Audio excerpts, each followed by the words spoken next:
what we did, what we learned, and what we need to do next.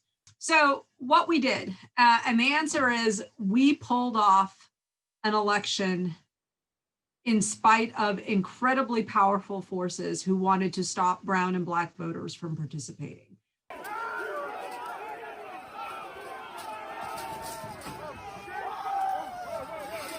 We did it in the face of a once-in-a-century global pandemic.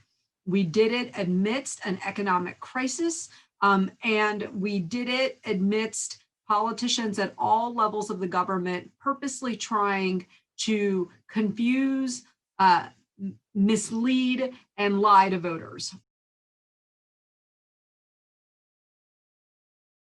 What are some of the things we did? Well, 35 states changed some policy that they had that made it easier to vote between when the pandemic was declared and by the time people voted in November.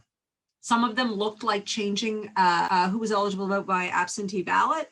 Some of them involved providing free postage to folks. Some of them changed the policies by how they could correct any mistakes on their provisional ballots or their regular ballots. All told, a great deal of change was made. And I want there to be completely clear that it only happened because Americans from all walks of life came in and stepped into the breach.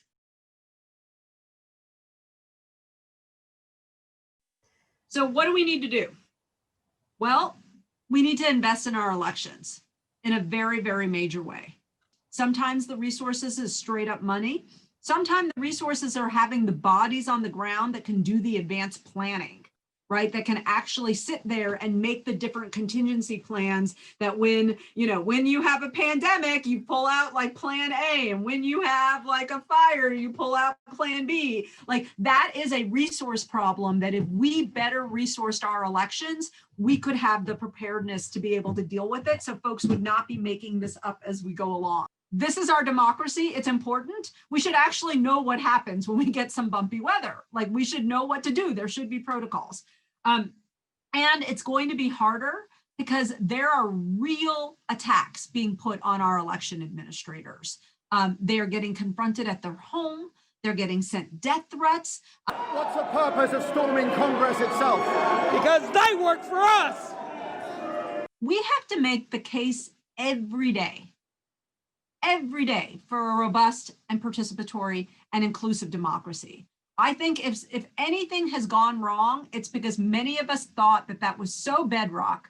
We need to not presume and not take for granted the fact that we have to fight for the idea that all of our communities deserve a place at the table, and that there are forces that are trying to stop from doing it. We need to make sure that we force Congress to do its job.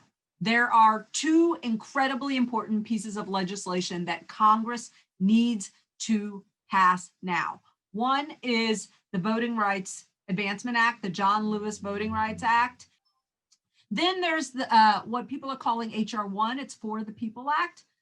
It is an omnibus piece of legislation because who is most hurt when something goes wrong?